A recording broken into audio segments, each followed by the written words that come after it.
अस्सलाम वालेकुम। सना मंजिल में आप सबका स्वागत है। कैसे हो आप सब? उम्मीद है कि आप सब ठीक होंगे। अल्हम्दुलिल्लाह से मैं भी बिल्कुल ठीक हूँ। आज है सेकंड रोज़े के दिन और मैं आ गई हूँ किचन में सहरी की तैयारी करने के लिए। और आप सबकी तो 2 रोज़े अल्हम्दुलिल्लाह से अच्छे से गुज़र गए होंगे। और मेरी वाली सेकंड रोज़ा है ना, थोड़ा-सा मुश्किल से गुज़रा। वो रोज़ा रहने की वजह से नहीं हुआ, मेरी थोड़ी-सी लापरवाही वजह से हो गया था।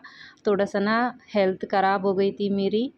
फिर भी मेरी रोज़ा भी अल्हम्दुलिल्लाह से अच्छे से गुज़र गया है। चलिए फिर व्लॉग में चलते हैं। यहाँ पर मैं अपने लिए चाय चढ़ा लिया है और दूसरी तरफ यहाँ पर मैं मूंग की दाल और मसूर की दाल की पीक की दाल बना रही हूँ। और मैं अपनी चाय लेकर आ गई हूँ बाहर। यहाँ पर बैठ के मैं चाय पीऊँगी और उसके बाद बाकी के काम करूँगी। तब तक चाय पी रही थी ना, मेरी दाल भी गल चुकी थी। और यहाँ पर मैं रागी मुद्दे की प्रिपरेशन कर रही हूँ। पिछली वीडियो में मैं ठीक से नहीं बताई थी, यहाँ पर ठीक से देख लीजिए। सबसे पहले ना जो बाउल से हमें आटा लेते हैं ना, उसी बाउल से 2 कप पानी लेना है। 1 कप आटे के लिए 2 कप पानी। और उसमें ना थोड़ा-सा नमक और थोड़ा-सा घी और थोड़ा-सा धनिया पत्ती डालकर पानी को उबाल लेना है। और उसके बाद आटा डालकर अच्छे से मिला लेना है। इसमें ना लम्स नहीं बनना चाहिए। और जैसा हमें राइस को दम छोड़ते हैं ना, उस तरह इसे ना 2-3 मिनट के लिए दम छोड़ देना है। हो गया है। और यहाँ पर है जवारी रोटी की आटा मैं मिला के रखा है रोटी बनाने के लिए। और दाल भी बन चुका है तो इसे पलट पलट लेती हूँ और जल्दी से रोटियां भी बना देती हूँ। क्योंकि आज ना मुझे थोड़ा-सा लेट हो गया था, क्योंकि मुझे वीडियो अपलोड करने की थी ना। वीडियो अपलोड करके और उसके बाद मैं किचन में आ गई थी तो थोड़ा-सा लेट हो गई थी।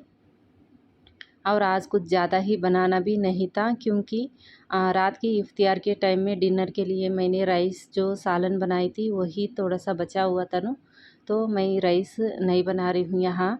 आज सिर्फ़ रोटियाँ और रागी मुद्दे और पिक्की दाल बना रही हूँ। और पहले तो अंदाज़ा नहीं होता है क्या-क्या बनाना है करके रोज़े के टाइम।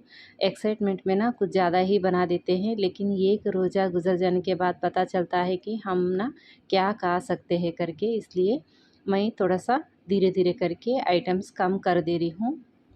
देखिए रोटियाँ कितनी अच्छे से मुलायम बने हैं ना। और देखिए यहाँ पर आटा भी, रागी मुद्दा का आटा भी पक चुका है अच्छे से करके।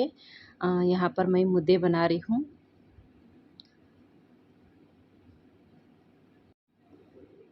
और देखिए यहाँ पर दाल रेडी है और रोटियाँ और रागी मुद्दे भी रेडी हो चुके हैं। और रात का थोड़ा-सा राइस है और थोड़ा-सा सालन भी है। और इफ्तियार के लिए ना यहाँ पर मैं एक तैयारी कर रही थी, चने की चाट बनाने के लिए चने भिगो रही हूँ यहाँ पर। और जो भी बर्तन धुले थे ना, उन सबको भी अरेंज कर दूँगी। थोड़ा-सा टाइम बाकी था। अभी कोई ब्रश करके ना अभी नहीं आए थे दस्तरखाना पे, तो मैं यहाँ पर बर्तन को ना अरेंज कर रही थी। साथ ही ना इफ्तियार में कुछ फ्रूट्स बच गए थे, अगर बच्चे चाहे तो खाएँगे करके इनको भी मैं निकाल रही हूँ। और हम लोगों की सेहरी अच्छे से हो चुका है। और यहाँ पर ना मेरी थोड़ी-सी लापरवाही हो गई थी सेहरी करते इस टाइम। इसकी वजह से ना मेरा ही रोज़ा आज करते-करते बची गई है। क्योंकि सेहरी करते इस टाइम ना हम लोग कुछ पुरानी बातें याद करके ना हँस-हँस के खाना खा रहे थे। सब लोगों की खाना तो हो गया था, बस वो लोग ना फ्रूट्स वग़ैरह खा रहे थे। लेकिन मैं ना थोड़ा-सा कर्ड राइस ही खाती हूँ, तो थोड़ा-सा लेट से खा रही थी, तो मुझे ना हँस-हँस के खा रही थी ना, पेट में पता नहीं क्या हो गया था।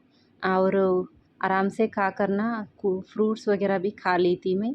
और उसके बाद सेहरी के टाइम ना होने वाली थी, अभी 1 मिनट बाकी है, आ जाओ पानी पीने के लिए करके हस्बैंड बुला रहे थे ना। मैं जल्दी-जल्दी जाके पानी पी ली थी। उसकी वजह से ना मेरी पता नहीं पेट में क्या गड़बड़ हो गई, पेट ना एकदम से पकड़ गई थी। यानी कुछ भी मूवमेंट नहीं हो रही थी पेट में, यानी खाना खाने के बाद थोड़ा-सा हल्का हो जाता है ना, वैसा कुछ भी नहीं हो रहा था। एकदम से ना दर्द होने शुरू हो गया था। उसके बाद मैं ना खेते हुए ऐसे ही ना बिस्तर पे पड़ी गई। ना कुरान शरीफ पढ़ी ना तस्बीह पढ़ी। लेट गई थी, एक नमूना समझ लीजिए बेहोश हालत में हो गई थी। जब बेटी आके मुझे सॉरी फ़जर नमाज़ के लिए उठाने के लिए आई थी, तो तब मुझे होश आया कि हाँ, मैं ऐसे ही सो गई थी करके। और उसके बाद मैं बहुत ही मुश्किल से मुझे आज तक इतना तकलीफ़ से नमाज़ नहीं कभी नहीं पढ़ी थी। उतना तकलीफ़ से मैं नमाज़ अदा करी फ़जर की, और उसके बाद फिर से जाके सो गई। सोच रही थी कि मैं ना दुआ नहीं पढ़ती हूँ, रोज़े की नियत की दुआ नहीं पढ़ी थी, क्योंकि मेरी हालत ना बहुत ही ख़राब हो रही थी। एकदम से ना उल्टी आई जैसा हो रही थी। पता नहीं मुझे 1 घंटे या 2 घंटे तक ना फ़ील हो रहा था वॉमिट होने वाला ही है करके, लेकिन बिल्कुल भी वॉमिट नहीं हो रही थी। और उसके बाद मैं जैसे कि सो गई ना, बच्चों की आज एग्ज़ाम्स भी थे, तो दोनों बच्चे मुझे उठाकर ना हम जा रहे करके चले गए थे। तो उस टाइम से लेके मेरी दोपहर की 1:30 बजे तक यानी ज़ोहर की नमाज़ तक ना लूज़ मोशंस हो गए थे। उसके वजह से भी मेरी हालत इतना ख़राब हो गई थी ना, मुझे कुछ भी करने की दिल नहीं लग रहा था। ऐसे ही सो के ही थी। और उसके बाद बेटी आ गई एग्ज़ाम दे के, तो उसकी सूरत देख के ना मैं थोड़ा-सा आराम फ़ील कर रही थी। उसके बाद उठकर उसके साथ मैं ज़ोहर की नमाज़ भी पढ़ ली, और दोनों मिल के ना थोड़ा-थोड़ा कुरान पाक भी पढ़ लिए थे। और उसके बाद मेरी बॉडी में थोड़ा-सा एनर्जी आ गया काम करने के लिए। तो यहाँ पर देखिए मैं सारे घर के रूटीन्स कर ली थी, और उसके बाद शाम की भी तैयारी करने लगी। ना चाहते हुए भी कुछ आइटम्स मैं आज बनाई, जैसे कि चने भिगोई थी ना, चने चाट बनानी थी, वो चने चाट भी बनाई। और आज ना गुलगुले बना रही थी, और गुलगुले ना मेरी फ़ेवरेट है, तो मुझे खाने की बहुत ही इच्छा हो रही थी। फर्स्ट रोज़े के दिन ही बनाने वाली थी, लेकिन नहीं बना पाई, तो मैं आज के लिए सोच के रखी थी, तो मैं क्यों स्किप करूं करके वो भी बना ली थी। और यहाँ पर तो 2 भी जूसेस बन गए हैं, पाइनएप्पल की और वाटरमेलन की।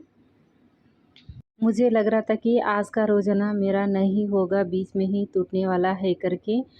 लेकिन मेरी ना हिम्मत नहीं हारी, और थोड़ा-सा ज़िद बन के ऐसे ही मैं थोड़ा-सा सेहत के साथ ना लड़ाई कर ली। थोड़ी बहुत तकलीफ़ तो हुई, इसलिए मैं नींद में चली गई, सो गई थी ज़्यादातर।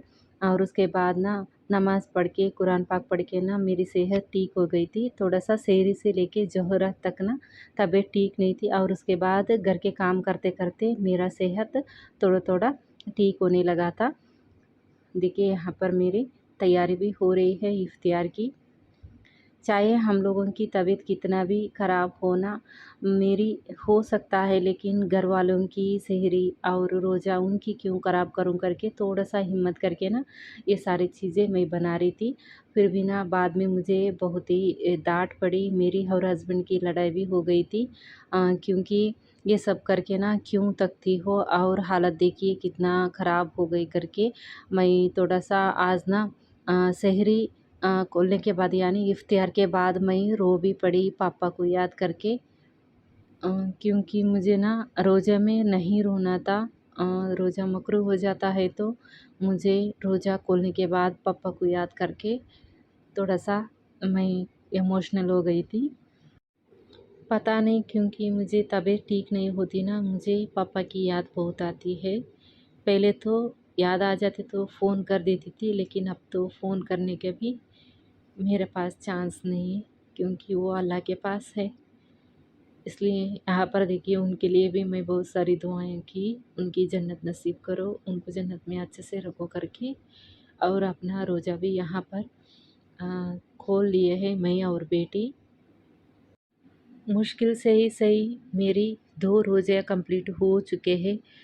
वैसे भी हम लोगों की कुछ रोज़े कट जाते हैं, तो 30 रोज़े में कि जितना हो सकते हैं उतने रोज़े रखने की कोशिश कर रही हूँ मैं। पहले तो मुझे रोज़े की अहमियत ना पता नहीं थी, लेकिन रोज़े की ना रखने की माफ़ी तो बिल्कुल भी नहीं है, इसलिए रोज़ा रखना चाहिए। मैं आप लोगों से भी विनती करती हूँ कि आप सब लोग रोज़ा करने की कोशिश ज़रूर कीजिए। अल्लाह ना कहीं से भी ताकत दे देता है रोज़ा रखने की, बिल्कुल भी मत डरिए।